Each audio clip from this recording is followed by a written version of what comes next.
Here we go. We're going live on Facebook. Let's see if we're there. All right, we're live on Facebook, live on Instagram. The Gross Domesticated podcast is live. And Josh Dway's here. Woo, woo. Woo, I'm here woo. with Pat. And he's also a train. We are here pounding off for a little bit. You're only here for a little bit at the beginning. Yeah. And I just wanted to say thank you, first of all. I saw that you were in town. You posted a picture of you at some cafe Yeah. doing a little bit of writing. First thing, I like to see that. I always like to see that, plugging away, working. And also you were I noticed, like, holy shit, you're in Harrisburg. Mhm. So like if I was about to go live, or it was a couple hours ago, it was like an hour or so ago, and I was like, hey, if you want to, you can pop in. You do have plans in about half hour away or something, so you can't stick around the whole time. But I really do appreciate you being here on the Gross Domesticated podcast live. Come on, Pat. You know you my bro, man. I fucking will run here, man. This is where the fuck I'm at. This has been like, I honestly, I wish, I want to know, like, it's interesting because I want to have more guests on a regular basis, whether it be over Zoom, in studio, whoever can make it out here. Like, that's the people that I want to be on the show. Like the people that want to be on the show. Yeah. Like it doesn't matter, because I know no matter what I have prepared, I don't have to worry about like content. You know what I mean? No, it's more fun to talk to somebody else. So what brought you to Harrisburg first thing aside? I know you're planning on doing some writing. Yeah. But what brought you out here? So just I like the writing cafes and stuff. Yeah. You know, I actually got. It's been a while, right? Have you been able to do that a lot during the pandemic? Yeah, you know, we in Pennsylvania, they don't really give a fuck like that. Like, you know, I'm gonna be honest. Yeah. So we put the plastic sheeting up. What do you want, man? It's all right. I mean, for real, by well, we had November, everything felt like it was open. Then we had that mini shutdown again. Yeah, we had the re-shutdown. It's like it's the lack of inconsistency that I think that was more frustrating, because Dom was saying that there's some condition that people have now that like being reintroduced into society. Yeah. And they're like, she was calling, like, I can't remember, languishing. Ooh, I think I nailed that. I think it was languishing. But it's new every time I'm here. Yeah, right. Well, I look 4011, dude. That blew my mind. That so shakes me to my core. Yeah. Oh yeah, it's 4011. Like, I was like, no way. And looking it up. Ugh. All right. So hold on. It was languishing. I have no idea. So feeling blah during the pandemic is called languishing. Right. This is the Mandela effect all over again, and now they're doing it with fucking coronavirus symptoms. They're doing it in the sense where they're saying, "Oh, you have been in isolation for a lot of the pandemic, maybe not all of us. Yeah. No judging. You know, we do comedy. But also the fact that we have the element of what I'm trying to think of, like, we can't just accept defeat. We can't just be wrong.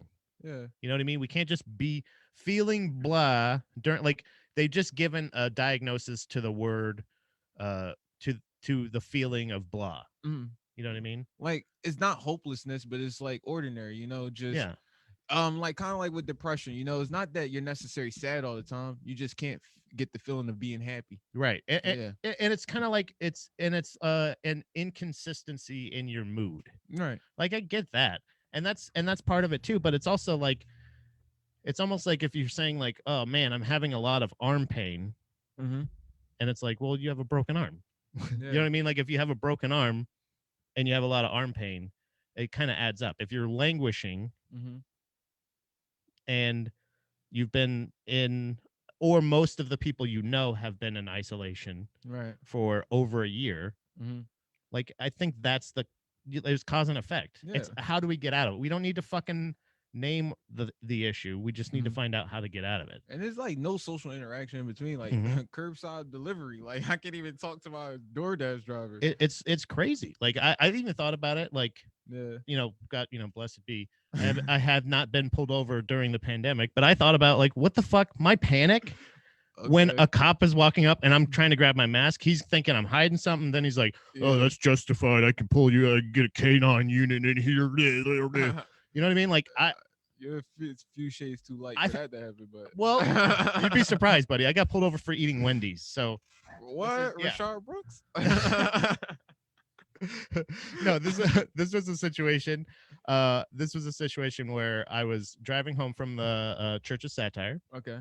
and I had gotten no, it was not Wendy's, it was Arby's. Maybe that was a problem. Yeah. People were judging me. No, you know it's funny you say that because I was talking to Jim one day and I was like, man, every time I fucking do a show down there, I get pulled the fuck over. Really? Yeah, and he was like, ah, man, I'm sorry about that. The cops around his asshole. All these comedians been complaining about getting pulled over. And Yeah. it's like, you're the comedian he's talking about.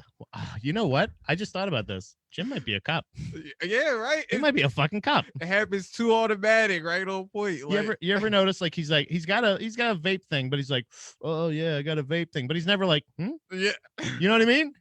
Right? never offers. It's Even always pre-pandemic, branded. he would have something and he'd be like, Yeah. never. That was Interesting. Man. He Very works interesting. through branding because he don't need that on him. You might be right. You know? We got some pounding already here. Josh is that Central Pennsylvania comedian Josh Dway? Manny's pounding off already. I don't like that comment, Manny. I feel like you belittling me. It feels like a little belittling. Yeah, right? Central Pennsylvania. It might have been the inflection I gave it. Nah, you're good, man. Okay. Don't take Manny L. I'm not going to justify Manny's L. Yeah. Kevin says, "Oh shit, it's Josh Dway." That's absolutely right. What up, KB, man? How's Virginia going right now, bro? He's in VA. Mm-hmm.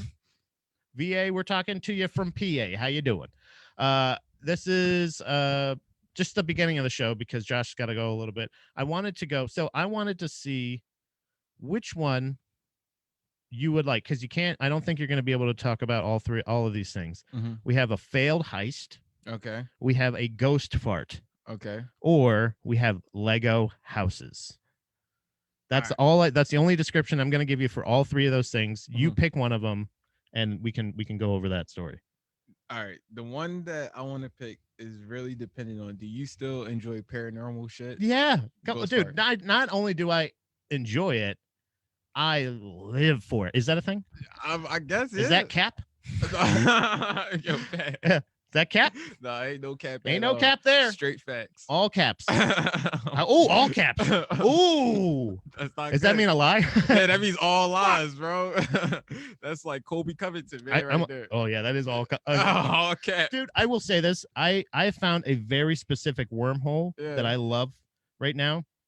And if you're an MMA fan at all, find like sincere Colby Covington clips because they exist. There's one where him training with like just regular people at the gym. Really? And he's like giving cool advice and being nice. And he's not talking like this. Kamar Usman or fake newsman or whatever the fuck he is. Yeah. He's like, and then there was another guy that was like an amateur fighter that was like, hey, can I hold the belt? And he's like, yeah. And like he was walking around with the interim belt. And he's like, yeah, he let him do it. And then he handed it back. And he's like, do you have any advice? He's like, oh, you're a fighter? He's like, yeah. He's like, and you think he's about to go into this bit. You can't be better than me. And he's like, you just got, and he just like goes into this thing about like even his old football coach was like, always try to be better, always push harder. And he's like, you gotta want to be. He's like, train 2 times a day. I'm not eating bagged food, all this stuff. Like, and he's like giving him like very sincere, awesome advice. And it's like, oh man, like it is a shtick. I hate his shtick, but he's an excellent fighter. And like when you see him genuine, you're like, fuck. Yeah, Joe Rogan's talked about him being like a really good dude, like genuine. Yeah, but we need him to, keep that character going because I'm not gonna lie to you, like, yeah, we root against him, but without him, what real villain is there in like the welterweight division? Yeah, there's no, and that's the thing is, it's kind of, I thought like Jorge Masvidal was trying to kind of be the villain in that. Too likable. He's just too likable. He's too cool. Wonder Boy. Too likable. I mean, dude, I fucking love Wonder Boy because he's just such a sweet man. Michael Chiesa. Yep. Too likable. Gilbert Burns, family man. When I heard Kamaru Usman say, I want to fight Michael Chiesa next, and this is no disrespect to Michael Chiesa because he's an excellent fighter. Yeah. I was like, uh-oh. He gonna get his ass I don't want him to be hurt. Yeah. He's gonna get hurt. He's gonna get like, what did you do to Jorge Masvidal? Like, Michael Chiesa is a great grappler. Yeah. And he's not a natural welterweight. Remember, he was a lightweight who just moved up. So it's like, of course he's like, yeah, I want that super small guy that's new here. Of course. Ground game is both their styles, and he already know, like, hey, I'm gonna take I'm gonna take him down. All right. So this is the video that I follow the subreddit Okay. Nuke's Top 5 because I love watching ghost videos on the internet because I'm an idiot. Mhm. And this is something that was just simply titled I don't remember this video. And I think it's somebody. It's funny because this captures so many things that I love. Right. Okay. This has a fart. This I do A believe. fart. So many things I love. A fart. That's true. You're right. And also ghosts. Yeah. But it's also I think this is a character that I was an internet personality Mhm. that I was has come to know as I've come to known as King Ass Ripper. Okay. And it's from Your Mom's House podcast. They talk about this guy. His voice sounds like this guy. Yeah. And this guy would always rip huge farts. Okay. So there's fart celebrities on the internet, guys. That's my favorite lane. Oh, which one? You guys, right yeah. So we're gonna watch right here. Now you're gonna see an orb, but you're also gonna get a fart. Oh wait, hold on. Let me make sure we got audio here. No homo. I gotta make sure. Yeah, yeah. It's weird that he's in his underwear. I know that. That's obvious. He got a fat ass. No homo. I mean, you know what? Yeah. As long as it's no homo, that's cool. You know what I mean? Before you said it was a guy, I was looking at that like, damn, like, all right, that's getting He kind of creepy. look. You know what he kind of looks like is like if a one of those roach aliens from Men in Black. Yeah. If they like grew up to full man size, that's like he kind of looks like that. He's cutting out his face. Smart, very smart. The ones that hang around the coffee. Shit. Yeah, yeah. Oh, dad job, like those guys, like the little Chewbacca talks. All right, so we got all right, here we go. They fart on my roommate's door. Ha.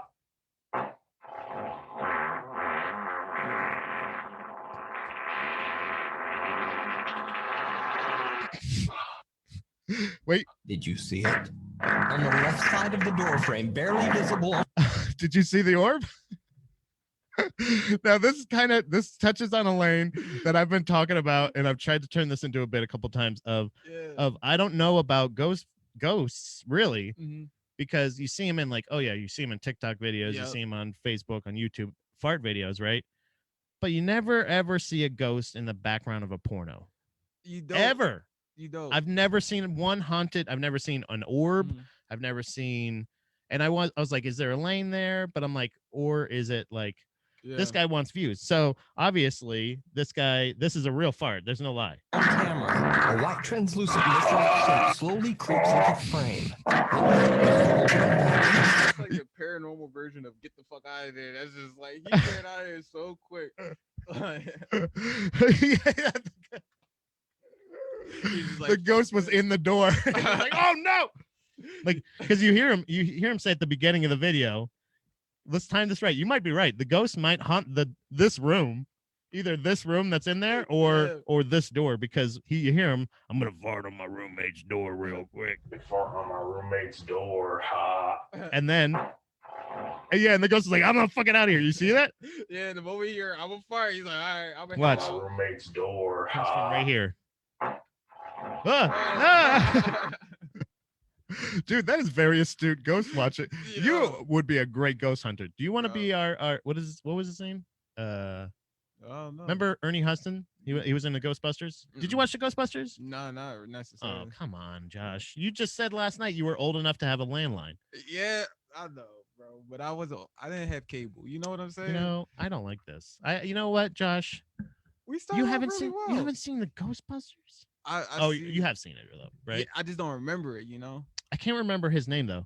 So, but this is very astute ghost surveillance that you've done here, because realizing that the ghost did in fact come from right around the door area, right after the beginning of this fart. He obviously either he thought he was bluffing, or hold on, let me see if I can actually. Yeah, look. Oh shit, I just had it. I just had it perfect. He was bluffing, like he heard that shit. It was like, I'm gonna fart on my. And the ghost like, yeah, right. Try it, pal. I'm gonna haunt your ass so bad. And after the first, and he heard the first. You know what I mean? It's like, slow down. Oh no. Yo, Pat, bro, you crazy, man. Oh man, look at this. All right, so the guy. Fart on my roommate's door. Obviously, he's farting on his roommate's door. Yeah.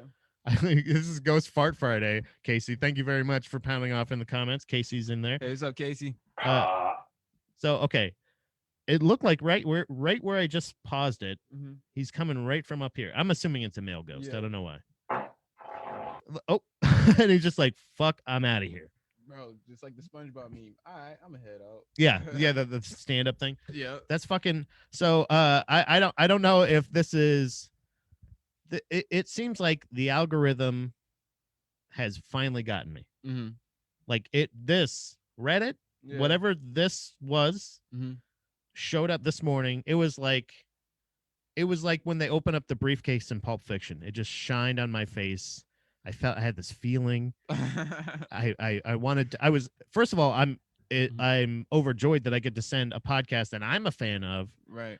A possible update on an ongoing and they've offered this guy money to be on the show. He won't. Is your mom house. Yeah, this guy, he won't be. He doesn't like he's also like a glutton and shit like that. He does like weird shit where he eats a fuck ton of mayo and shit. He'll get like a fucking like a bunch of cheeseburgers and he's like That's the gut. Yeah. It's like weird. And then also the gas. You know what I mean?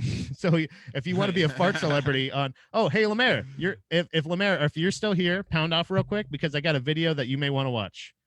If you have missed it, I don't know if you got to see this, but there is a ghost fart video, and this is like, first of all, we know Josh Dway, friend of the show, is here. Yep. And we know that Josh is familiar with the fact that I love farts and ghosts. Okay, you're here. Get ready for this because this is a ghost and a fart in the same video. You ready? Lemaire, you in for some good I like stuff. that you turn around. You're like, I gotta see it again. Yeah. Fart on my roommate's door. There's a ghost.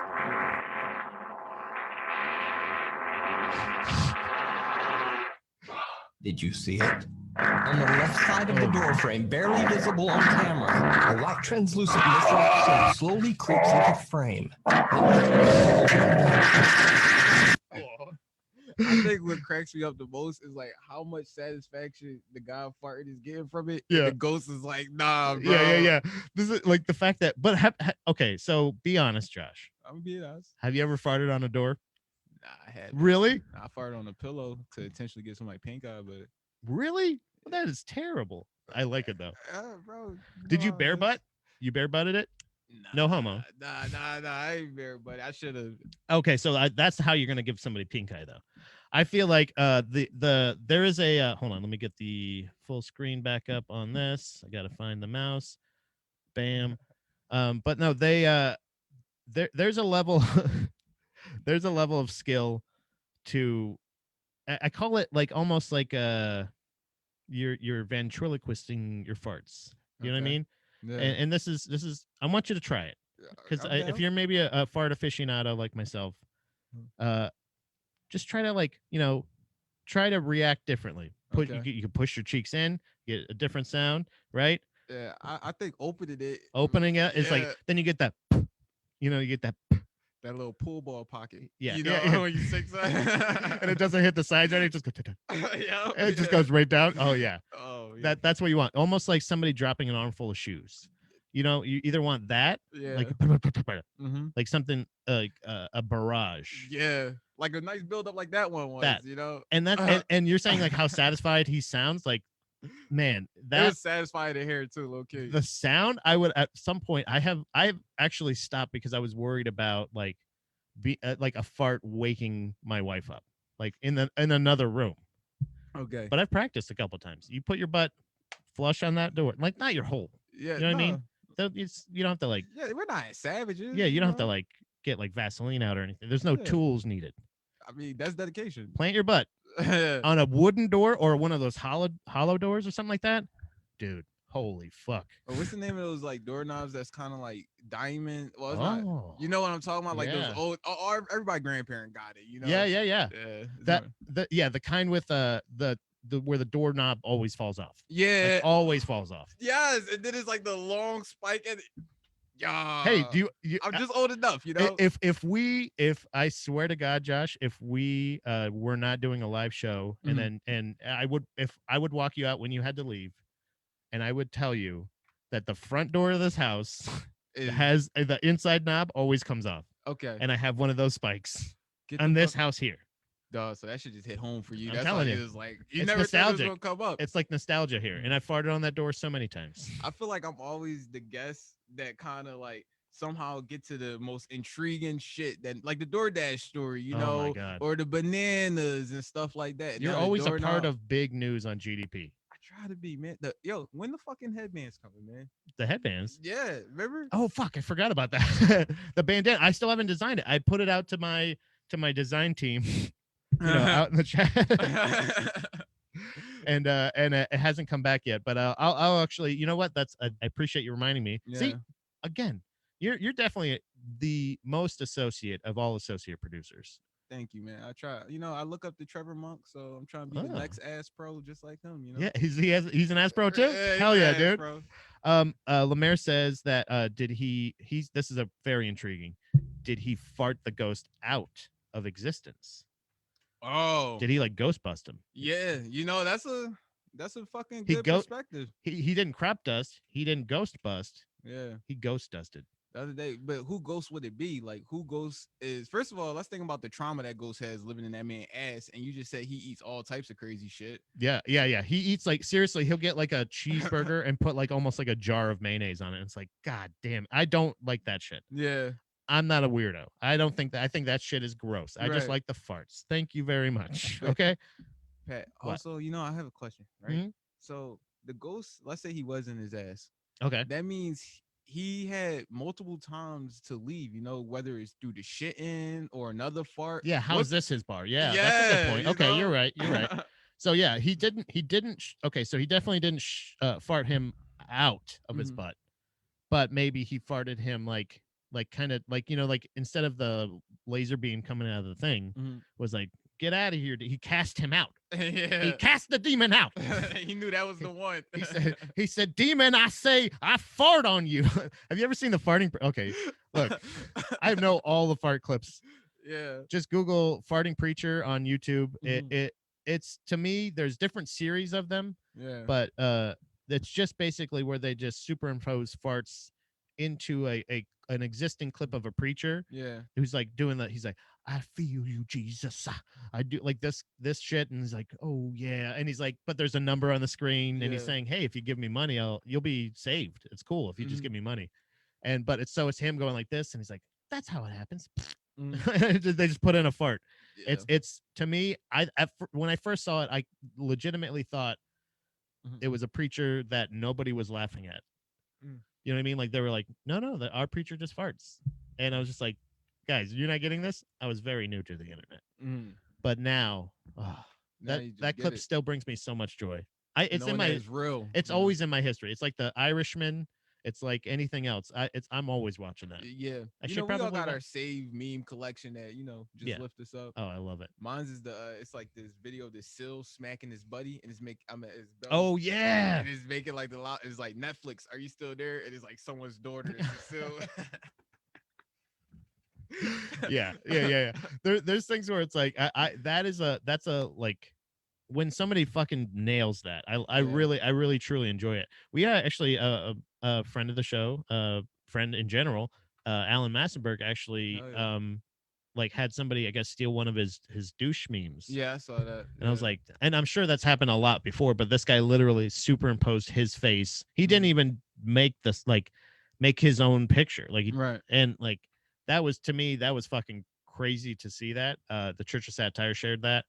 And or I think it was a Church of Satire. That Yeah, showed. Church of Satire Was did it? their spin on it. Yeah. Yeah. And it was they're like, look at this fucking dickhead. Yeah, come see the real funny guy. Yeah, the actual person that wrote it. So I like the fact that they were exposing. I'm not even gonna say. I don't even actually know who the guy's name was, but Right. Alan Massenberg is a very funny guy. Mhm. Second day. He had somebody get stolen. So Yeah, some of but his shit gets stolen. it's all more publicity for him too. Yeah. He's really good at spending that and making sure like it all comes right back to him. So I think in the end it's another beneficial thing for him. So Yeah, I no think so. losses, just lessons. Yeah, exactly. Hell yeah. Either you win or you learn. Fuck yeah. I said it today. Either you win or you learn, or you teach, or you embarrass, or you die. Yeah, or you or that's it. I think that's it. And then I just made a fist. But I think I couldn't think of a last one. I was like, and then I ran out of clever things to say, but here's my pinky. Yeah. And then that makes a fist. And that's how we get through life. You know what's weird? You know, since Lemaire's here, Lemaire got a good fist. He does. No homo. I'm not saying like he's fisting me, but you know, he did the spaghetti. I like you're like, no homo. He didn't fist me. It's like, damn. Okay, yeah, we kind of got that. Yeah, he's just got a nice fist. It's just no homo, but definitely kind of weird to be like, hey, Lemaire, you got a nice fist, bro. No, yeah. I'm sorry. Yeah, he did the Italian sketch, right? And he does have a very solid, like perfect hand, like kind of like it's round enough, you know. It's perfect. Yeah, it's. He should learn striking, I think. I feel like I should just tap out of this because you got me on that. There's no way saving that statement. Yeah, Lemaire got a nice fist. X my asshole, you know, like it didn't sound right coming out. What time did you have to head out? This is I'm at 11:30, but I was gonna leave 11:45 at the latest. Yeah, see, boom, 11:44. Look at that. That perfect chemistry, man. Look, that's why you're the ass. That's why you're the pro ass pro. Thank you, man. I appreciate you being here, man. I thank you for making time for me. I hope I didn't make you late or anything like that. No. And also pounding off about the fucking ghost fart. I would have never thought that he would have like you and Lemaire working in tandem here about identifying exactly what we saw in that video was not just simply a guy farting on a door and then some dust flying by the screen. No, that flew out of the door, not out of his ass. We know. Yeah. Out of the door, and then possibly even out of the house and out of that family's life. This guy might have a new career path. Only one way we could find out, man. We'll contact the him. Next video. Yeah. Oh yeah, yeah. Your way is much better. I don't know why. Yeah. Well, no. I'll talk about the rest of the stuff. They're not at all connected. There's no farts in the heist, I don't think. Well, honestly, there might have been some shitting, but you can catch that later on. Yeah, I'm probably gonna play when I'm driving back. Hell yeah, dude. Drive safe, buddy. Oh, yeah. Appreciate it. If you can just head out that back door the same way you went in, and then you can just leave. Just close the door. You don't have to worry about locking it or anything. All right, thank you, bro. Also, don't rob me, everybody. Oh my God, you would say that if I'm the one. No. You said this what Manny was. Not you. No. I'm telling everybody else. When you don't lock my door, please don't come in while I'm talking. Misinterpret that? Sorry. Hey, don't even worry about it, pal. You know. It makes me feel better because I genuinely meant that. You know, you just got out of 2020. You just never know. You know, yeah. You know what? I appreciate You're also that. Floridan, so you know. And I did warn you about the neighbors just in case. Yeah, you know, it's all good. But everybody have a great day. Keep tuning to GDP. You know, stay safe, everyone. Hell yeah, buddy. Drive safe. All right, I'm gonna move everybody over a little bit here. Some current production happening right now. In-house production. There we go. Now we're back to normal. I just kicked something over. All right, perfect. See you, Josh. Oh, look at that. Chris is here. Hey, Chris, how you doing? Chris, if you'd like to join, you're more than welcome to join. I can send you the Zoom link, or I can send you something else.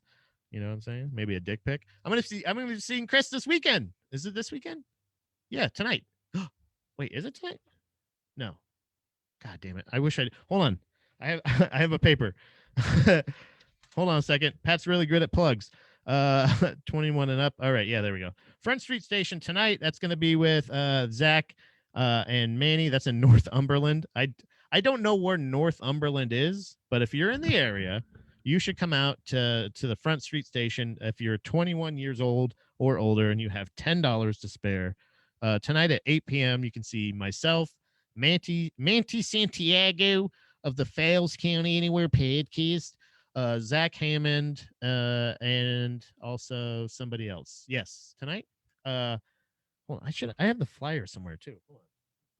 And then also tomorrow night, I'll be doing some amount of time. I don't know exactly how much yet.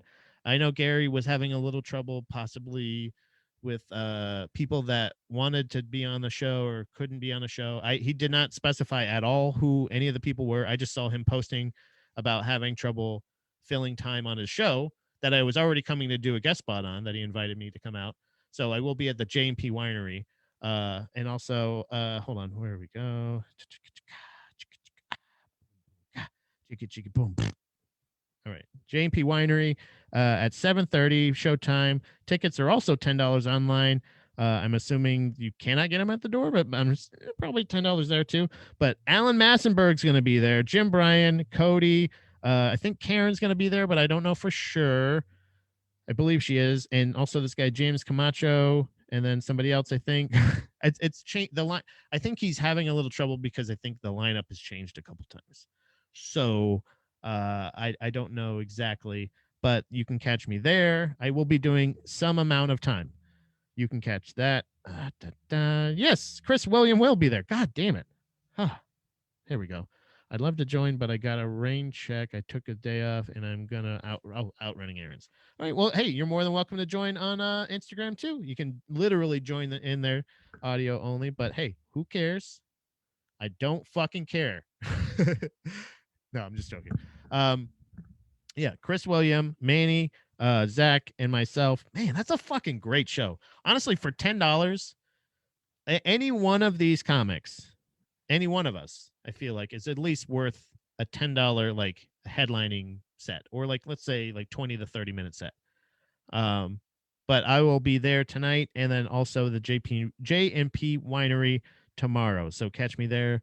Either follow me on Instagram at Baby Mermaid Productions and or Facebook.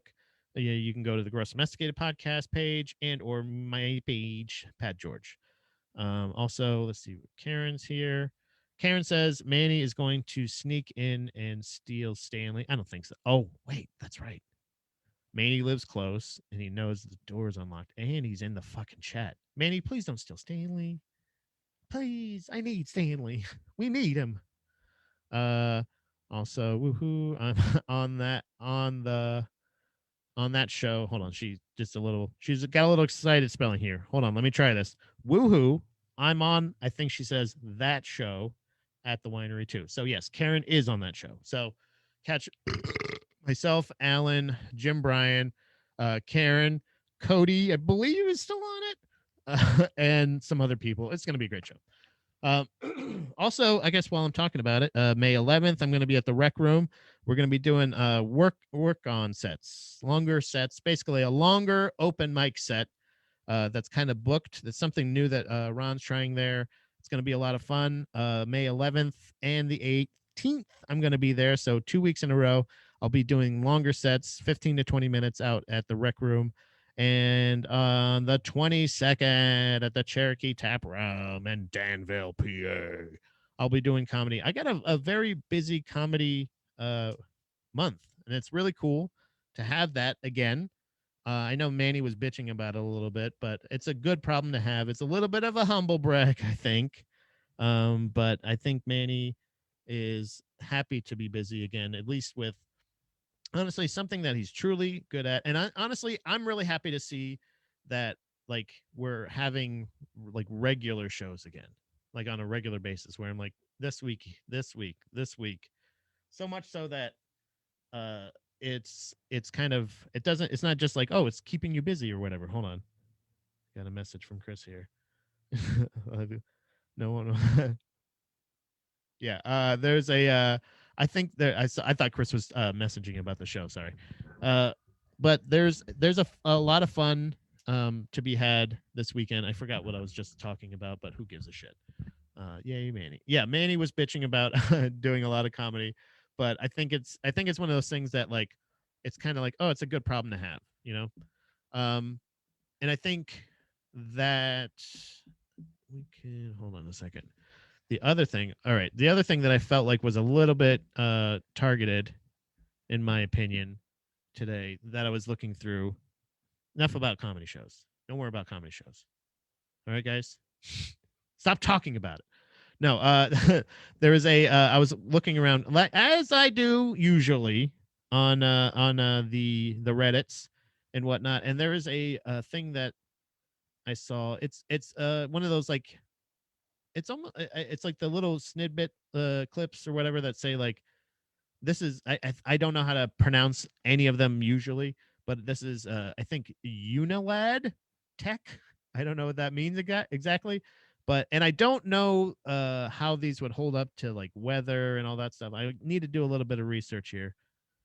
It's basically you can build a house the same way you build Legos. I guess that's the best way to put it.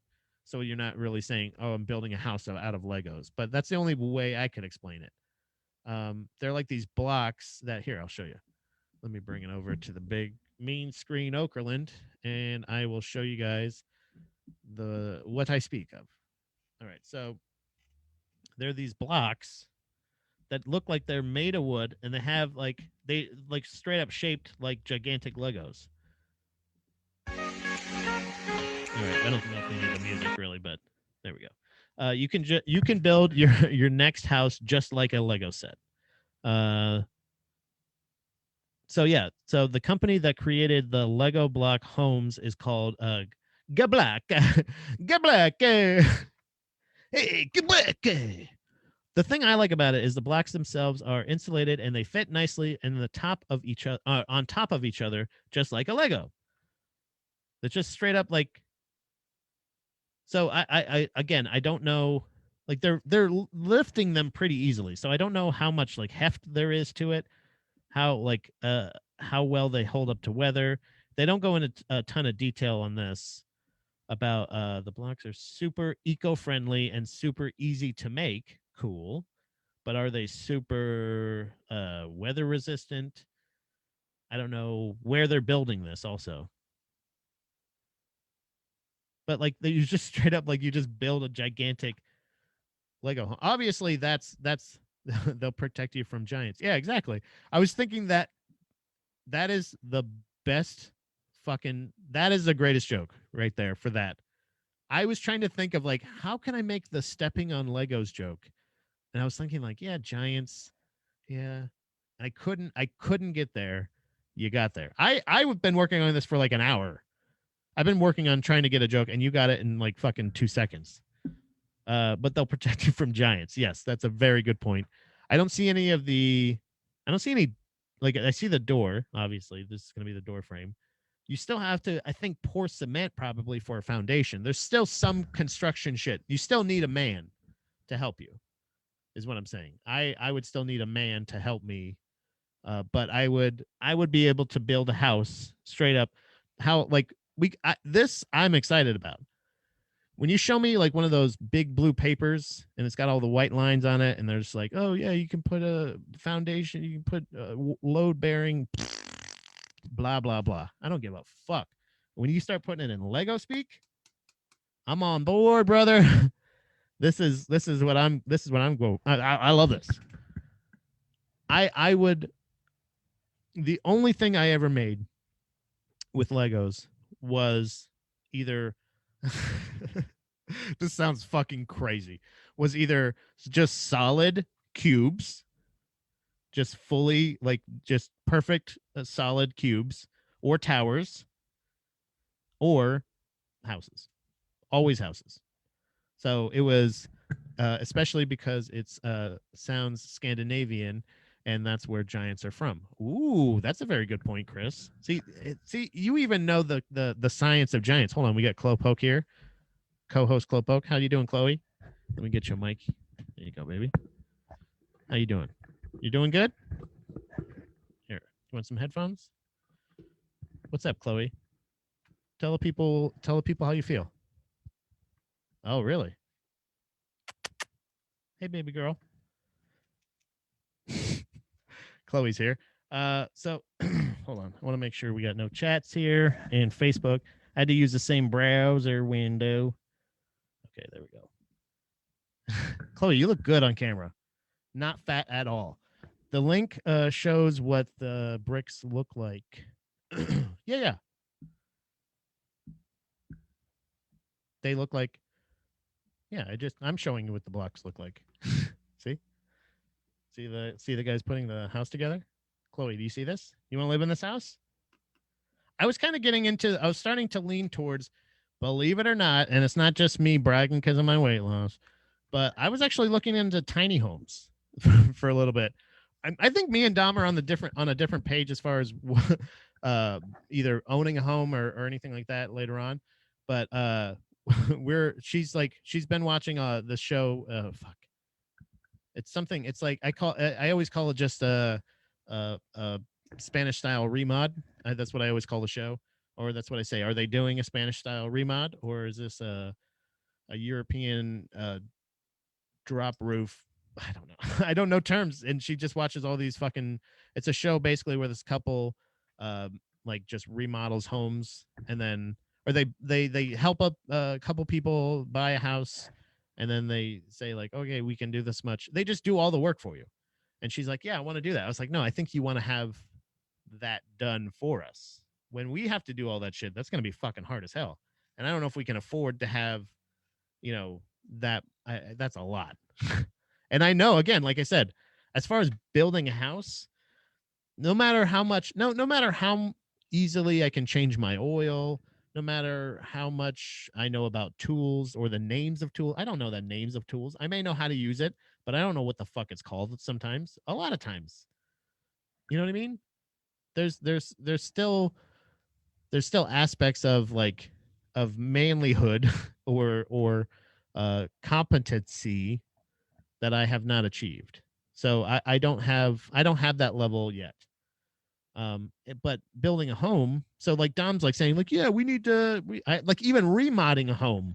I'm like, yeah, you give me the frame, you give me all everything, and I just got to change a couple rooms. It gives me so much anxiety.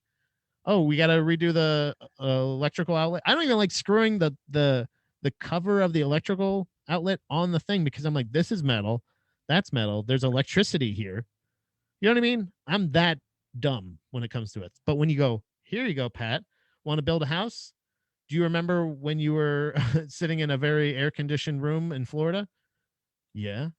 Do you remember not really thinking about anything else besides either building a pretty cool looking car, a fucking awesome looking house, or the best looking tower you've ever seen in your entire life? Do you know what I mean? That's it. Yes, I'm ready. I'm ready to build a home. Also, you can just go like think about, oh, I want a guest room. All right, so just put a couple pallets down, put some fucking blocks up, and then there you go. You got a fucking guest room. That's awesome. This is to me, this is practical. This is magical. It's undeniable. I don't know how you could do it. The blocks are made from a company based in Belgium. Yeah, yeah, but you can barely see that. That's okay. I don't mind. You can see it a lot better on Facebook. I have a better camera there. Also, I'll probably include the link in the actual description of the show later on. So if you guys want to see what we're talking about, you are more than welcome to watch the video that I scoured Reddit all over painstakingly for hours trying to find. Because, man, oh, man, Reddit is a fucking cesspool. But thank you. I really do appreciate it, Karen. Thank you. Casey says, I just bought a trailer and I realized I'm really good at finding the things that need fixed. Unfortunately, I can't fucking fix it. That fucking sucks. See, that's what I'm talking about. It's like our sink's fucked up right now. And our landlord was here not too long ago. And there's also things that I know I can do that I just don't fucking want to do. You know what I mean? Like there's things that in the part of the appeal of moving to the place that we did was the fact that in the lease it was built in that we had included snow removal, and also we had hold on, let me bring this back up. We had snow removal and we had lawn care. Like basically everything was taken care of. All the work to be done outside was all taken care of. So I wanted to make sure that was something that we got for any place, that heat included, and also snow removal included.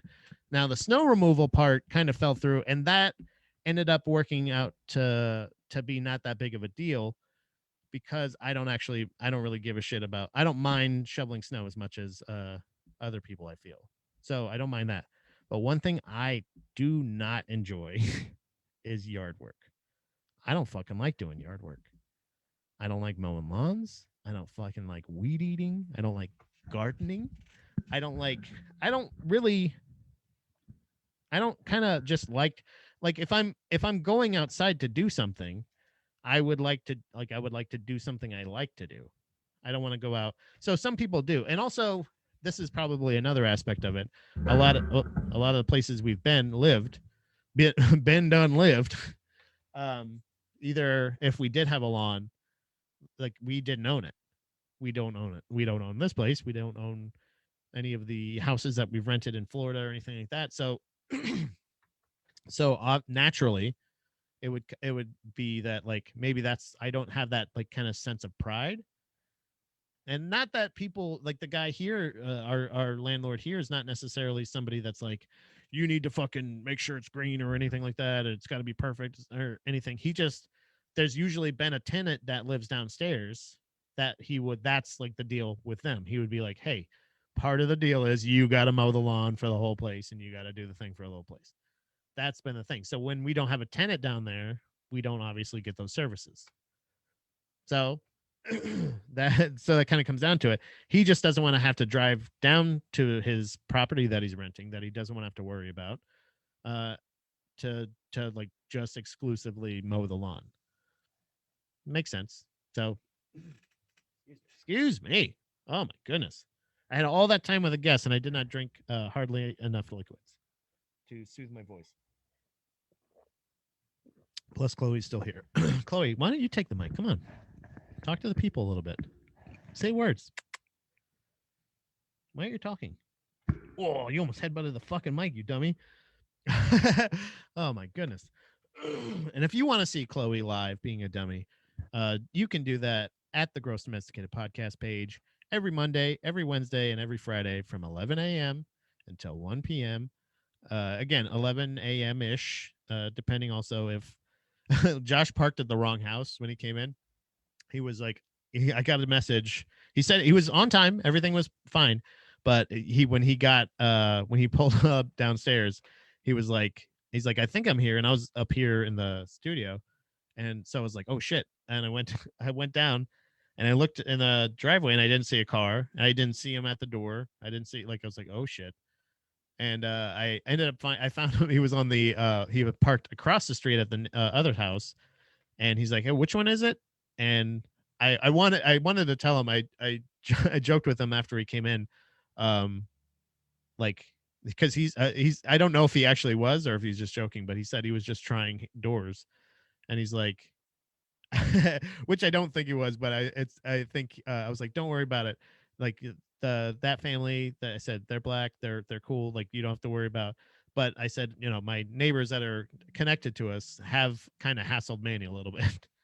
Not hassled, but like when we were out, like Manny off a lot of times would cat sit for us or has cat sit for us, and he does wonderful. We call him Mr. Manny, and the kitty cats respect him and they love him, and he loves the kitty cats. That's why we ask Manny to watch the kitties for us when we're away.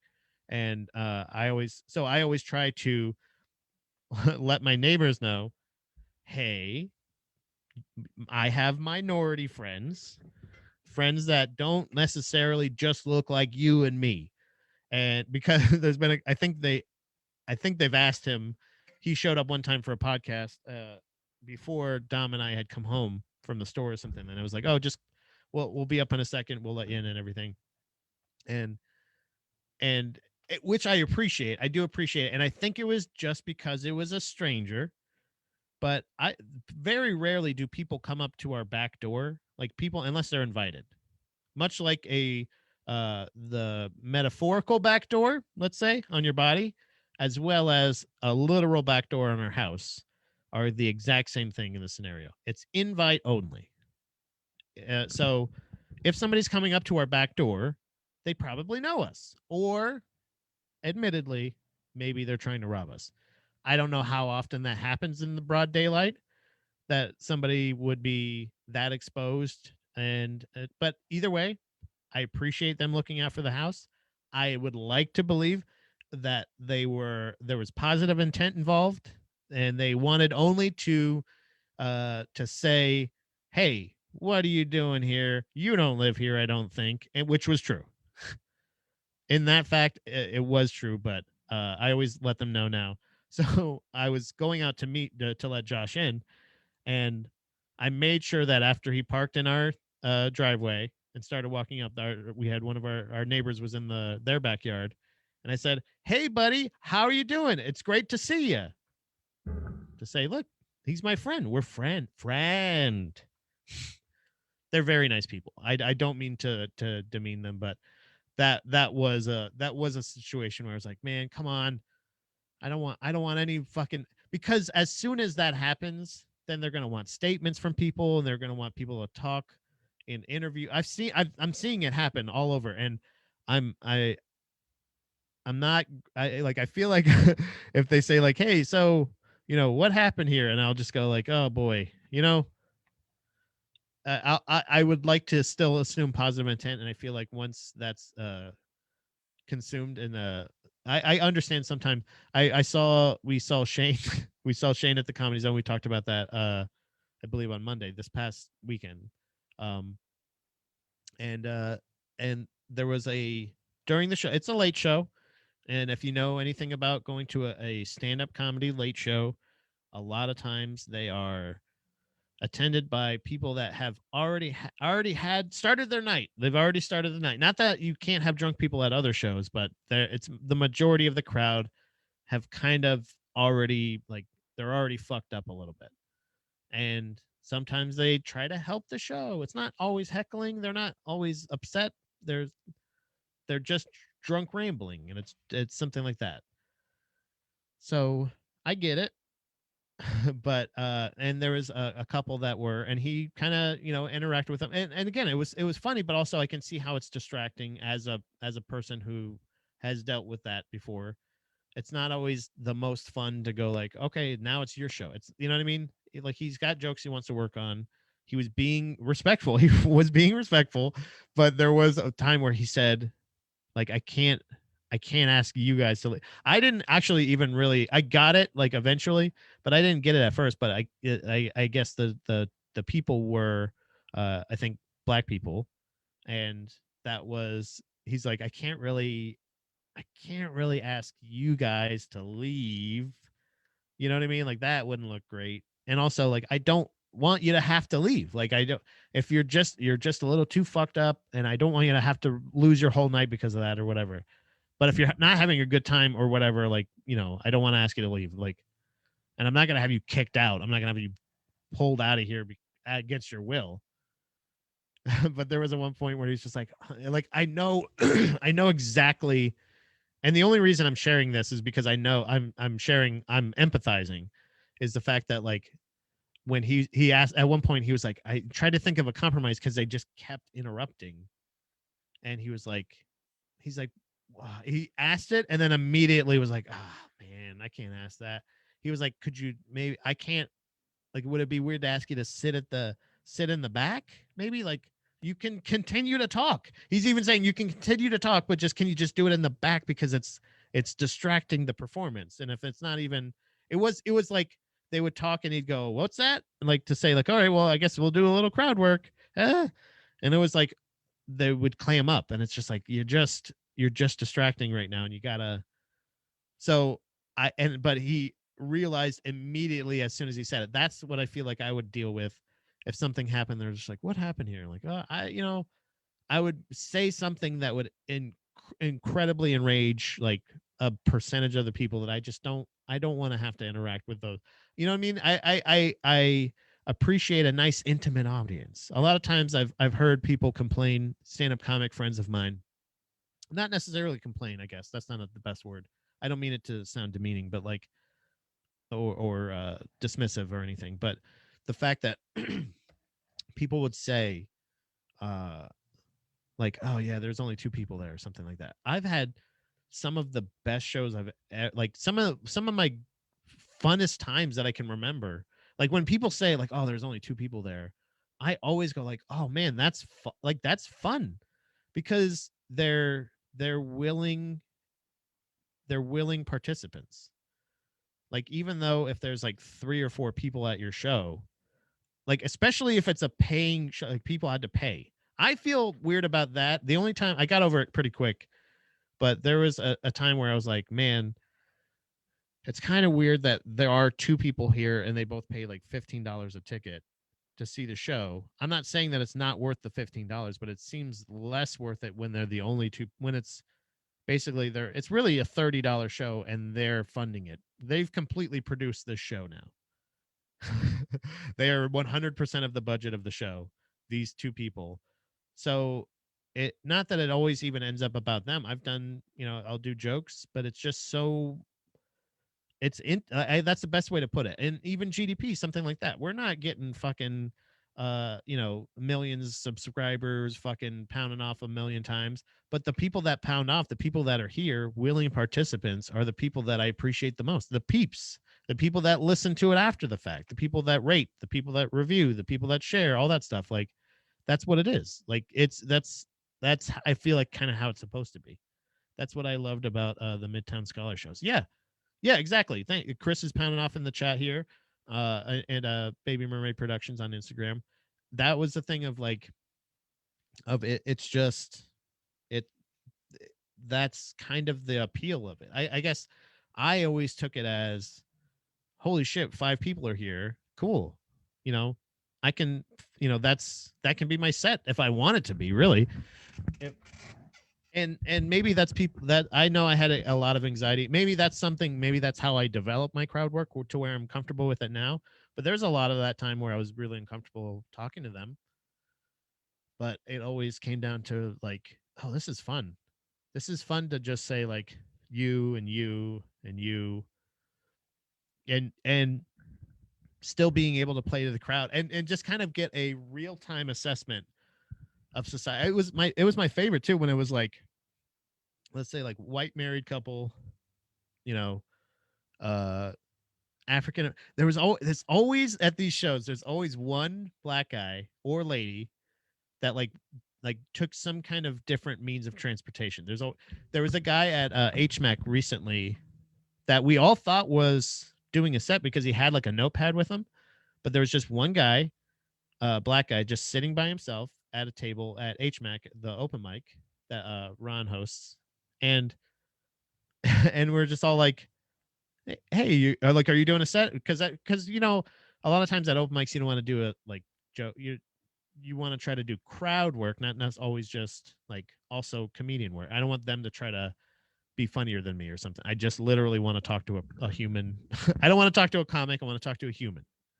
So this guy's there, and there's always seems to be like they're like they're into it. They're just like, I bought a ticket to a comedy show, they don't know who we are. They're not existing fans of this. They just say, I like a comedy show, so I paid $15. So they have their own expectations, but I have no idea what they are. I enjoy finding that. There's been a lot of times where I have like, their body language is not only telling me that they do not enjoy my jokes, but I don't think they like me. And that I did not feel like I was just projecting either. I felt like straight up, oh, this is like, you don't like anything that's happening up here. And that's okay, because that's comedy. And then just a little bit, I'm going to be heading out, and then somebody else is going to come up here, and we'll see if you like them. And a lot of times that would bring me joy too, especially if it was something like, where like again, Chris was talking about this, Chris William, friend of the show as well as fellow comedian. When I would bring him up, I would go up there and say I would not do that well, or just be like, okay, well, I've opened up the show now and I've explained to you what I expect of you and all this shit. Here's your next comic, blah blah blah, and bring up somebody else like Chris or something, and then have them fucking totally connect. It's like you would think, but if you looked at us, you go, oh, there's 2 fat white guys. Boom, there you go. Like, you just go, oh, he probably thinks this and this or whatever. Like, you just all make all these assumptions, but 2 of us as performers can connect completely different ways with a crowd, or one to connect perfectly, and one to just be like the same size of a fucking magnet. You know what I mean? Like, it's really interesting, and that would be something I would enjoy. I do miss that too. I had not thought of the Midtown Scholar in a long fucking time. Long time, right, Chloe? You still haven't. You suspiciously quiet today. Here. If you have anything to say, please speak your piece now. Big sigh. Nothing from her. But Lego houses are a thing of the future. I'm into it. It'll probably end up being a Lego tiny house. You know what I mean? I guess that would be the tiny home of this version would just be like just a literal Lego set. But I think that a Lego tiny house would be awesome to have. I think also Dom's not not surprising. I can't say surprisingly. But Dom is, I guess, it's surprising to me how actually into Lego she is or wants to be. So I'm gonna be getting her some Lego sets. I think that's what I'm gonna do, and I'm gonna start practicing my construction. And I'm gonna start. I'm gonna start with a shed with these blocks. I don't know if I can order them, but I'm gonna check in the link that Karen sent to see if I can order them. I'm gonna order them from Belgium, and then I'm gonna see if I can build myself a tiny like a shed, like I said, for now, and then I'm gonna move up to full size homes. So that was very interesting. And Chris, if you are around at all, just still, I don't know for sure if if you had to leave or anything, but I do have this last clip, the failed heist that I saw. Again, this was I was fucking Reddit crazy today, bruh. Very interesting things that aren't politically based today, and I was very pleasantly surprised to see. There is a video from, I believe, is South Africa, which is exciting that Chris is here because I have a perfect South African accent. Different types of combat, different type of combat. Attempted cash van heist in South Africa. 3 suspects were arrested. Action starts. Oh yeah, whatever. So cash in. So it's a cash in transit in South Africa. There's one commenter that says in South Africa is a crazy ass job. My boss worked for a gold mine in Joburg and has some crazy videos on his phone. No more detail needed. We probably know that there's some crazy shit happening, especially after this, right? So this video is a flat white. You guys want a flat white? All right, so we got a video here from oh boy. Oh boy. There we go. Shake it loose now. Had a little bit of trouble there. Okay, so this is an attempted heist. This is the driver. I know this is the dashboard cam, but I'm gonna explain it because this is Johannesburg or South Africa, right? This is the driver. This is the passenger, and then this is an armored car carrying. It's like you always see the people. Why should I? Okay, you're watching on Facebook to see better. Okay, so I can't see the comments on Facebook. I apologize, Chris, but this is crazy. So you're gonna see it. This guy's just driving for a while, and this is interesting too because I have another angle of this. I'll have to pull it up in a little bit, but there's a different angle where it shows basically the camera facing outward, so you can see the maneuvers he's actually making, the things that he's doing. But this guy right here, fucking awesome driver. But it's like they're just it's like what's that? Not Brinks. Like if you've ever worked at a retail job and you see the like the people that come in with like the guns and they got the fucking bulletproof vest and shit. All right, so this is where shit. Yeah, he's looking in his mirror. He's like, oh fuck. They probably have some kind of like camera in the back because they don't have any kind of rear view. They can't like see directly back there, but they got tons. They have mirrors here, and they keep looking back. Like so, he's not. Like they must either suspect something or yeah, here we go. It's about to go wild.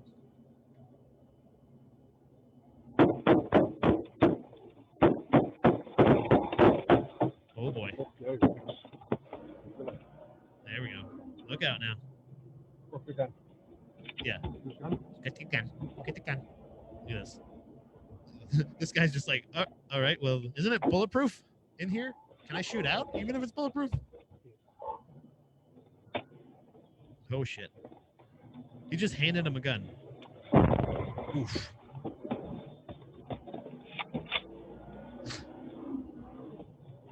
It looked like he was going to roll the window down. It looked like he was about to go like, oh, okay, I'm about to shoot these motherfuckers. So obviously people are trying to, not obviously, I guess it can't just necessarily be obvious for anybody listening. There's an armored car just driving this guy, and they're those people that you, like I said, the Brinks truck kind of people, but in South Africa. And then all of a sudden there's a cars come up on the side of it, on the other side, and they start shooting at it first and start trying to ram it. And this guy's driving is fucking what fucking saves him. My favorite part though is right here, right? So it almost looks like the guy, like I don't know if he got away and was like, you know what, like this feels like an action movie feel, right? They're gonna fucking shoot. They're gonna fucking shoot. You see this? Yeah. This guy's like fucking like a real life fucking Jason Bourne. Again, the link will be in the thing. So I'm Josh. Can't really, I can't really understand him necessarily anyway, but I think he's messaging. He's like saying, hey, call the boss. He's managing. He's also, it looks like he's fucking training. This straight up looks like Johannesburg's training day. Bam. They keep trying to ram him. They keep trying to fucking attack him. It almost looked like he was going back at them. Like, do you know what I mean? They're fucking shooting.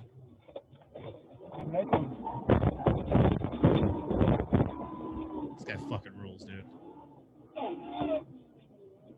How satisfying, by the way. This is like driving a fucking fast tank. Now watch. He's like, all right, you want some of this motherfucker? Here comes Deadpool. This guy still buckled in. And he's like, all right, give me the gun back. I'll handle this. I'm going to finish it. This guy fucking rules. All right. Everybody wants to, and I'm not saying what Sully Sullenberger did is not amazing. But that guy got his dick sucked they made a fucking movie about him. This, I know that happens on, like, in Johannesburg for some reason, or South Africa. I know it's in the same place, but whatever that is, like that kind of, that's like, I mean, that's fucking Marine shit. That's like Army shit, but that's like on this weird, you're driving. How satisfying would it be to drive one of those fucking armored goddamn cars that can maneuver like that? Hold on, let me bring up I'm going to bring up the other angle so you can see the dashboard cam. Let me pull that one up real quick.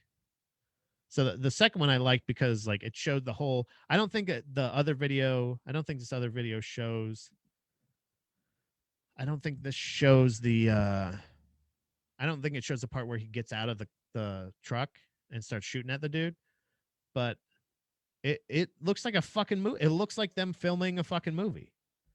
So, okay, so hold on. Here we go.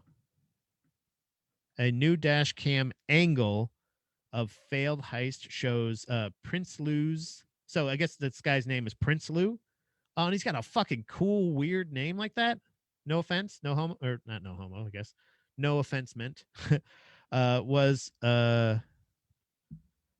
epic driving skills. So this is the dash cam from the car that they were trying to heist. Hold on. I want to see if I can get any more information while I'm here. Yeah, you can just scroll when I tell you to scroll, you fucking shithead. Technology doesn't do what I want. I get mad. There it is. This is going to turn... yeah, this is funny because this person's like, this is going to turn into a 12-part series. Yeah. And this guy says, and it's still better than Twilight. This is... I didn't say the name. I'll find the name.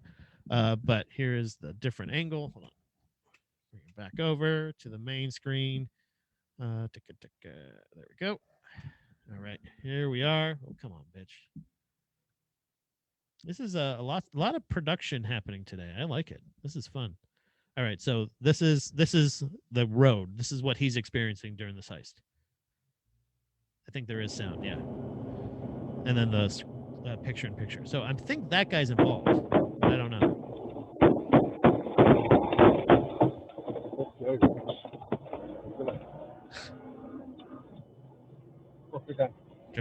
Grab the gun. He's like just basically like, all right, here's my phone. Call fucking home office. Tell them we're getting shot at. Here's a gun. Start shooting at them. Look at that. Fucking. He still avoids hitting people.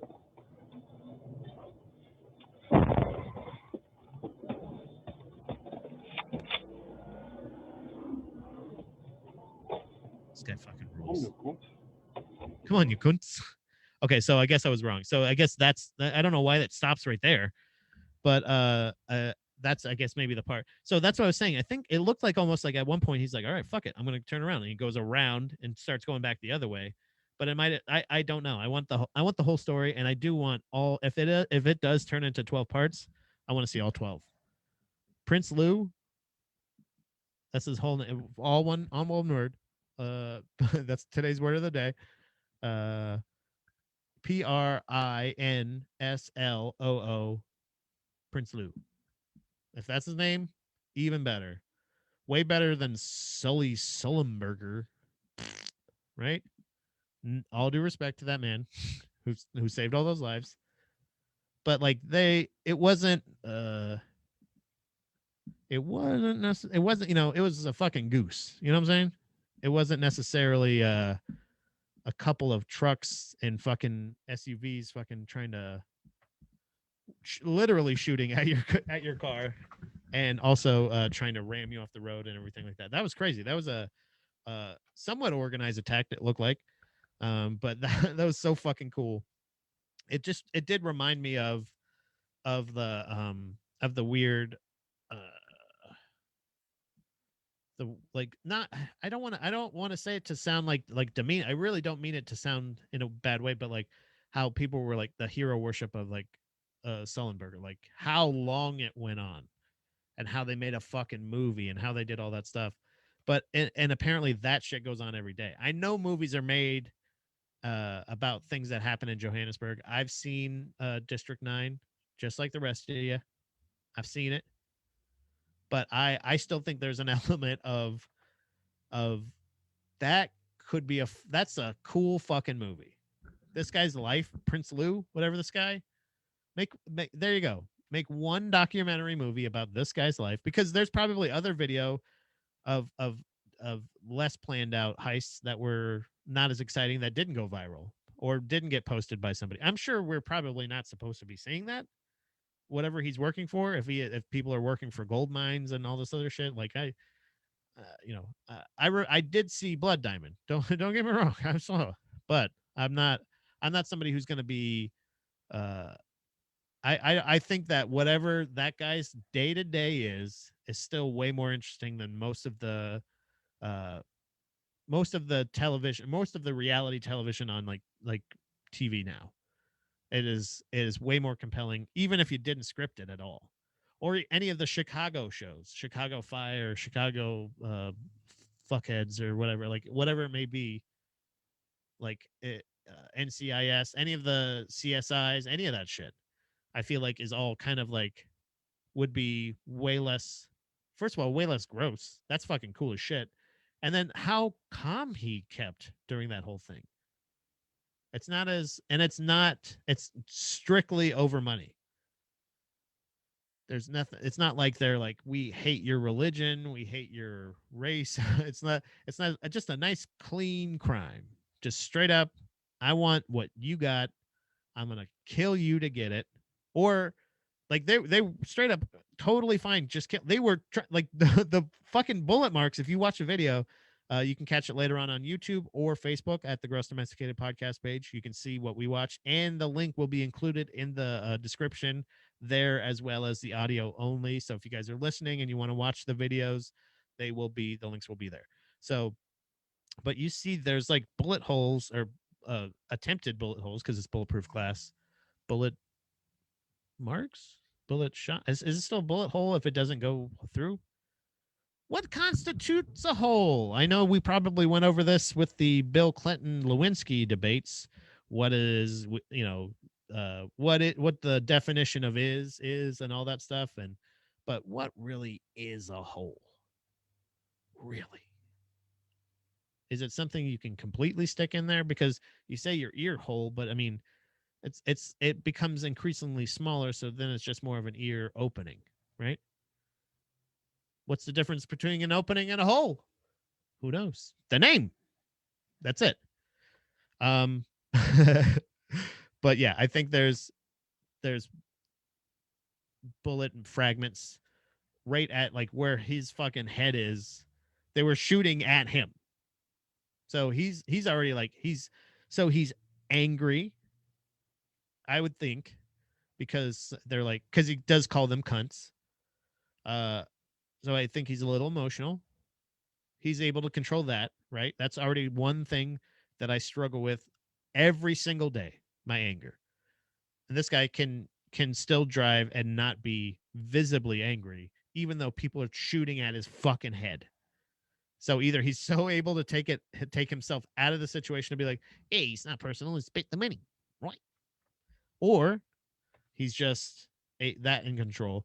His adrenaline's got to be going crazy. He's shaking like crazy, and he still has the presence of mind to say, call home office and say, or text them even.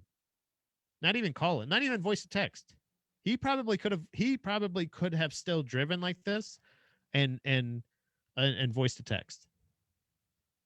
Or even texted probably with the other hand. This guy's badass. But first he's like, okay, they're shooting at me. I have to continue to drive because I can't just stop now. So I have to continue to drive, but we may need to shoot at them. So here, get the gun ready. Here, you get this gun ready. Here, text the boss and say, LOL, somebody's shooting at us. WTF, mate.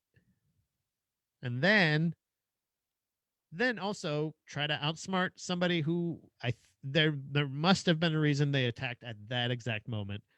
So I would be so incredibly jiu-jitsu has taught me for sure, or just even fighting in general, MMA training or jiu-jitsu or any of these things, watching it, training with it, any of that shit has all taught me if it seems really easy to get out of something, they probably are baiting you. So if you're like, hey, there's all this space over here, I can just walk over here. Oh, there's a kick. You know? Uh-oh, they're punching up here. Haha, they're not punching down here. Okay. And then they kick you in the face or punch you in the head down there.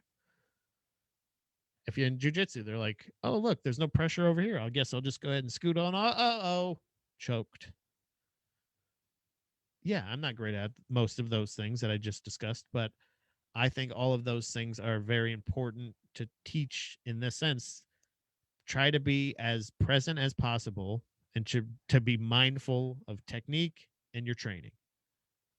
That's what makes like accomplished competitors or fighters in any of those things so successful, is not just continuing to do the things like trying to better yourself and have it all kind of be second nature. I think that's a really cool thing. So um so yeah, I think that's even an aspect of it that I really love, is the centered kind of feel like that he has. Like he's not overreacting.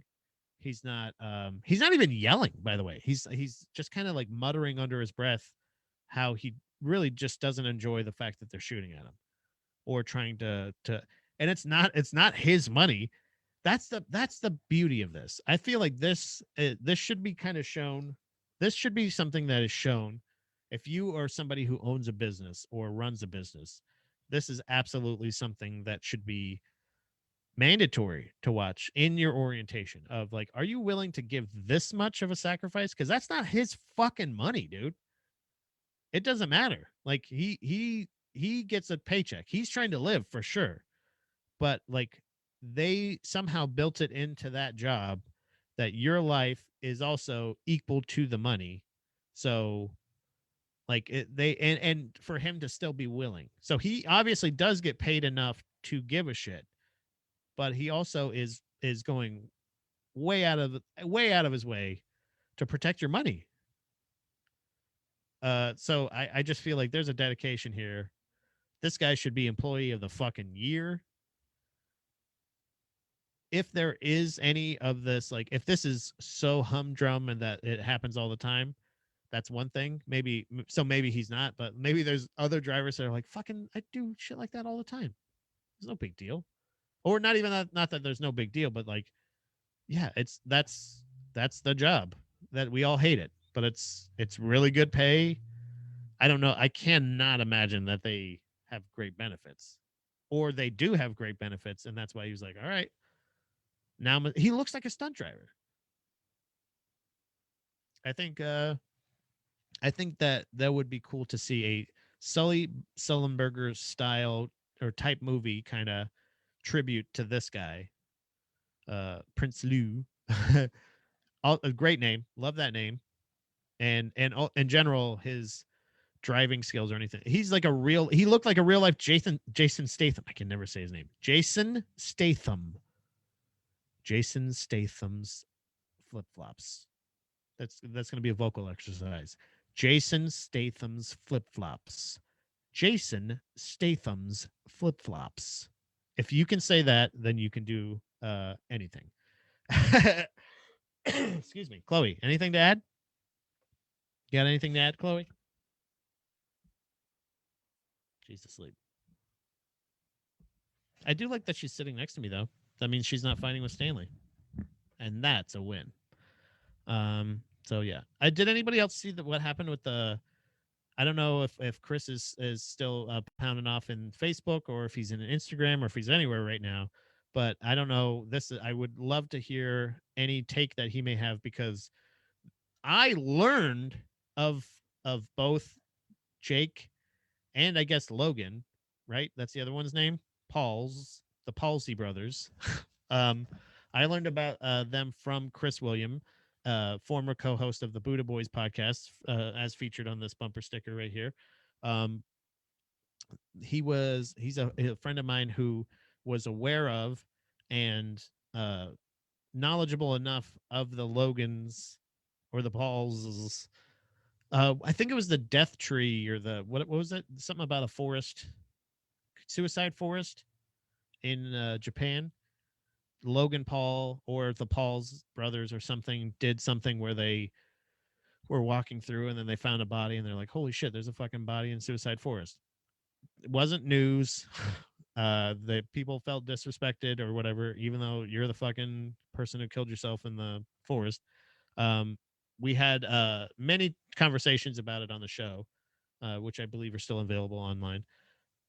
But I think it's pretty interesting that I don't know. I don't even know if it's interesting.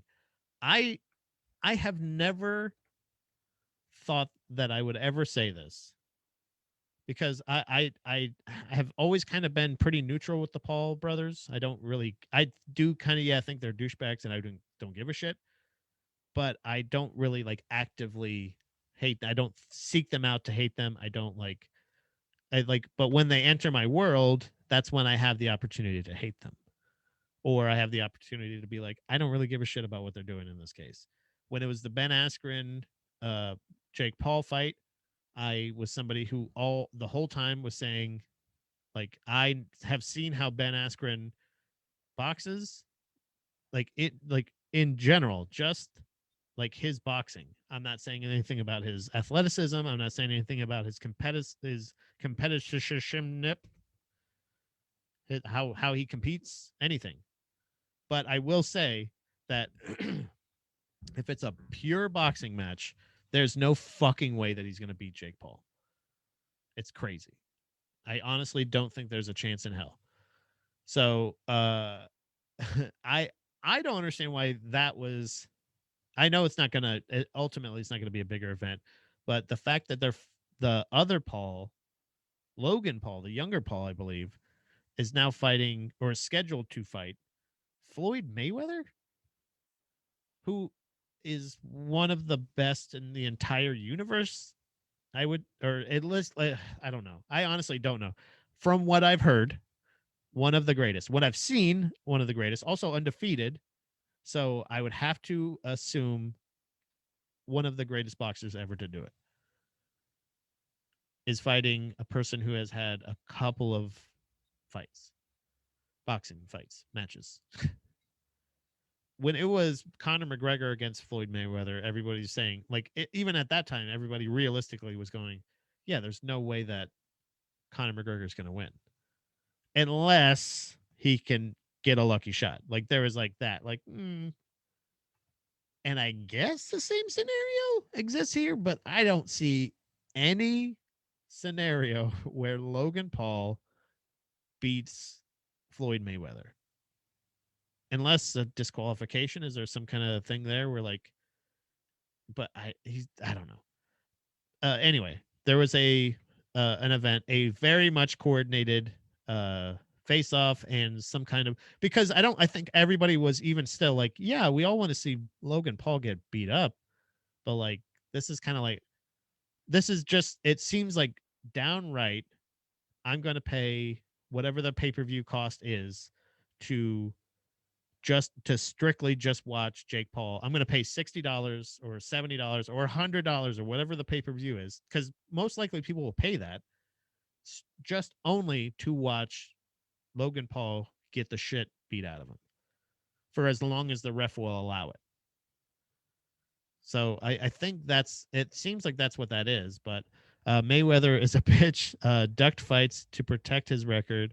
Props were due. The greatest defensive boxer. His strategy is to let you tired out. Yeah. I've seen plenty. I've seen like lots of clips of him fighting people. And it seems like he does a lot of it with his mouth. That's gross. That sounds really gross the way I said that. But like he talks a lot of shit even in the ring and stuff like that because he's such a great defensive fighter. And no pun intended, if he was ducking fights, it seems like he was even ducking during fights, huh? That's a little boxing joke for you, because he was ducking and diving, huh? Doing this, ducking, dodging, diving. But they had some kind of event where they were. I think people just ultimately say like, yeah, I'll pay. Like you don't need. I'm sold. It's already sold, but I think there's no hype behind it. There's no hype because there's no real animosity. I like everyone else probably accurately assumes that there's never been an interaction between Floyd Mayweather and Logan Paul. Maybe they have feelings about each other. And I do believe Mayweather may have had some controversy with like spouse abuse stuff in the past, maybe, but I honestly don't know. And that might just be a weird, like, I know that there was some kind of controversy. Are you familiar with that, Ian? I know you said he's ducks fights and all that stuff. I don't know if you know about his like personal life. I don't know. I don't know why people don't like him. I know that he's a guy that does like the thing where he's like, I'm answering a money phone thing, or he says like, look at all this stuff that I have, and I guess people don't like that stuff. But like, I don't know. The Conor McGregor Mayweather fight was so much better because it seemed like the margin was a lot thinner between them. Like they were very close. Racist Pat is here. Racist Pat. Wait, why? What did I do? What the fuck did I do? I don't know. Mayweather, Floyd, Mayweather controversy. Controversial knockout. I like contributions to society. Let me see that. Our mission. The Floyd Mayweather Jr. Foundation strives to empower community alliances, impact youth leadership, promote health and wellness, and strengthen family foundations through community development, entrepreneurialism, and education, resulting in wholesome community. In a wholesome community. Accusing black man of domestic abuse. I don't know what he's a fucking fighter. That would always be my go-to. CTE, and then also spouse's problem. But Mayweather controversy.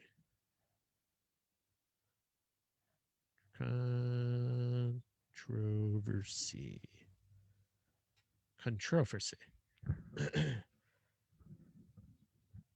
Why Floyd Mayweather can still box after beating women. I guess that may have been just my memory, maybe kind of a reverse Mandela effect, where I just remembered something accurately instead of being gaslit. Floyd Mayweather ranking his own controversial comments. Oh, here we go. Okay, so it's his, so he does it a lot with his mouth. Tweets about Jeremy Lin. Mayweather tweets about Jeremy Lin. When Jeremy Lin took sports world by storm earlier this year, everyone wanted to weigh in. Most wanted to praise Lynn's hard work and perseverance, but Floyd Mayweather took a much different angle on the point guard's metric rise. He tweeted, Jeremy Lin is a good player, but all the hype is because he's Asian. Black players do what he does every night and don't get the same praise. If he if he were to if he were any other athlete, Mayweather would have offended or offered an apology and clarified his statement. But Money Mayweather is one of a kind, and he stayed the course. Again, going on Twitter, he posted, "quote." It's okay for ESPN to give their opinion, but I say something and everyone questions Floyd Mayweather. I'm speaking my mind on behalf of other NBA players. They are programmed to be politically correct and will be penalized if they speak up. The boxer continued to dig himself deeper into the hole on the issue, and the day on this to this day, he has refused to show any contradiction, sadly. So this is definitely so MMA fighters are alcoholics. Mixed martial arts is for beer drink. This is a quote from Floyd Mayweather. Mixed martial arts is for beer drinkers. Boxing is for everybody. You can't take my shoes off, take my shirt off, and just throw me in a cage. You do that with animals. You can't do that with you don't do that with humans, is what he said. So he's on Meryl Streep's side. So why should I wonder why who okay, so who are we supposed to root for in the fight?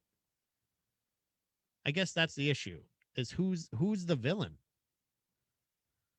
Like if you're both people that say shit like that, because I think Logan Paul is another person. Because I don't know how much of this he actually believes, but much like MMA fighters and or maybe just gigantic people or super rich people or whatever it may be, there's people that are just like, well, yeah, I can say anything I want because I can kick your ass.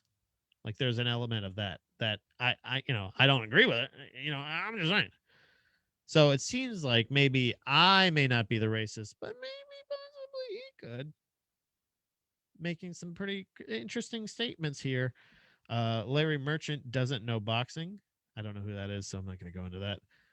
Pacquiao to become Mayweather's personal chef. That's pretty funny. Let's see here. No one's safe, not even Pops. Jesus Christ. So this is definitely what is this? Bleacher Report? Yeah, looks like bleacherreport.com. I don't know if he actually ranking his most. Okay, so I thought it was Floyd Mayweather, but it's ranking his most controversial comments. That was my misreading of that. My bad. All right, so nothing's doing what I'm telling it to do, so I'll just wait here for the computers to catch up to me. Okay, are we good? Go ahead now. Go ahead back there now. Go on. Go ahead. There it is. You're so good. You did such a good job. Good job, computer. We got some pounding off here. Ian says Floyd toyed with Connor, almost as if he had money on what round the fight would end. Did dad kept asking, or his dad kept asking him between rounds what or when he was gonna finish the fight, while he just smiled in the corner. Yeah, that's cool. I don't care. You're allowed to do that. The only reason, like, Pete Rose says he never bet against his baseball team. So like I don't see the fucking problem. Even if you did, except for the fact that I guess you could see somebody possibly throwing a game to be able to win. But if he's saying I have absolutely, that's the fucking dodgeball technique. Again, duck, dive, dodge, dip, doodle, dangle, diddly, whatever it may be. I'll do all those things. But if you're the fighter and you say, I'm going to bet I'm going to knock him out in the first round, and then you do, like, well, I don't understand why. Like, I don't. I honestly feel like he just kind of says, first of all, he's somebody who gets punched in the head. Not a lot. Like you said, he's a defensive fighter. He wants to tire out his opponents, but he still gets punched in the head. That's the main, that in the body is where you're getting punched, all upper body, lots of trauma. 50 plus fight, or 50 fights, I think altogether, 49. And it, you're gonna say, and then also he has the confidence of somebody who can beat up a bunch of people. He apparently has some kind of domestic abuse allegations in the past. And, I'm saying the odds on what round the fight would finish went up with each round. Wait, I'm saying the odds on what round the fight would finish went up each round. Yeah. Yeah. So if he can do that, if he figured out, like, yeah, if I like hacking the system in that sense. Like I don't mind that he's just becoming richer and richer. I have no whatever. People are delusional if they really think Connor had a chance or looked like he was winning. No, I don't think he was winning, but there's no matter what, that's called the puncher's chance. Conor McGregor is a very skilled striker. I think there was a chance. I don't believe I'm delusional, but I also don't give a shit, because that doesn't matter. If there's something called a puncher's chance and they're doing a punching game, where the main thing is punching each other, there's absolutely a chance. So it's not that it's there's always a chance. It's called the puncher's chance. And Logan Paul has it too. You know what I mean? The older you get, the more tired your chin gets, the more susceptible to damage, the less likely you are to clear. Yoel Romero just had it recently where he was not cleared for his medicals because of his, they are speculating, the media a bit is speculating that it might just have something to do with his age. He just wasn't cleared because he's just fucking, his eyes are fucking shitty. What are you going to do? It happens. So the older he gets, the more susceptible to it is. If this young man just wildly hits him right behind the ear and he goes down, his plans of deciding which round are fucking done. I think Mike Tyson said, yeah, everybody has a plan until they get punched in the face. You know what I mean? Like Floyd Mayweather, obviously, is somebody who can deal with planning and getting punched in the face a lot better than most of the people on the planet. But Mike Tyson said that. Like he's a guy. He's a guy that said that, and he's pretty good at punching people in the face. I've had people tell me they thought Connor was winning until the final round. Well, again, if he is like winning on the score, if he's punching more times, then yeah, there's possible. But I also feel like people felt like he had the momentum. I could see that too, and that was genuinely manipulated by Floyd Mayweather. I don't know him, Mr. Mayweather, Mr. Money. Tyson beat up women too, but he went to jail. He just needed time for it. Wasn't that allegation? But I think this is a traumatic. They're in a traumatic fucking field, getting punched for a living and punching for a living. Fighting in general is a pretty traumatic thing, and I'm not justifying it. I'm just explaining the fact that I think that, not that that's just something that comes with a ceremony or territory. Excuse me, but I think gone unchecked. That I think because of instances like that, hopefully going forward. But there's still cases of it, even with hockey players. There's a Vancouver Canuck player, I believe, recently that's being investigated for, I think, physical and sexual abuse charges. It happened with Patrick Kane. There was a sexual assault allegation after the couple of cups that they won. There was something. So there's always a possibility of things like that happening with like their whether it be a weird mindset that they're in by thinking, oh, I'm the greatest, I'm undefeated, I again, I'm not justifying anything. I'm just trying to think of, like, I'm trying to explain, like trying to figure out why is that? Like, two incredible fighters are also just really violent at home too. Who would have thunk it? You know what I mean? I'm sure Tom Brady always makes every throw he ever throws. You know what I mean? Like, or there's a situation like you're taking the job home with you. You can't do that. All right. You got to figure out a better way, guys. But yeah, and now he does cartoons. Tyson has at one point, yeah, and then he went to Michael Vick also had that whole dogfighting thing, and now he's out of jail. It happens. People commit crimes, you see, Ian, and then you see the term, also another term, don't do the crime unless you can't do the time. I don't know about Mr. Mayweather guy, but Mr. Tyson did do some time. So yeah, you do a crime, you do time. Before you sign off today, I just want to mention who's going to be on Falls Kind of Anywhere Monday. Okay. There is a lot to do this weekend, but I want to make sure that everybody goes and does the things that I'm doing because it is a lot of fun. I'm going to be doing a show tonight with, like I said, person that we were talking about earlier, Chris William, friend of the show, ex Buddha Boy. Zach Hammond and Manny are all going to be on that show. That's in Northumberland tonight. Make sure you check out the social medias for all of the information there. And then also tomorrow, I'm going to be at the J&P Winery, and that is in also Pennsylvania. Hold on, it's somewhere. J&P Winery. Tickets are $10. That's May 8th. That starts at 7:30, and that is in Grantville, PA. So that's this weekend's events, as well as next Tuesday. I'm going to see you Monday, but just in case, I will be in Lancaster at the Rec Room on May 11th. That's going to be a workout set that something Ron's doing out there in Lancaster. It's a really cool thing that just essentially a longer open mic set. So I'm going to be doing a longer thing, trying to work out more of the feature set, try to figure out where I want jokes, some new jokes, try some new stuff out. It's going to be a lot of fun. I'm going to be doing that the 11th and the 18th. So come out there.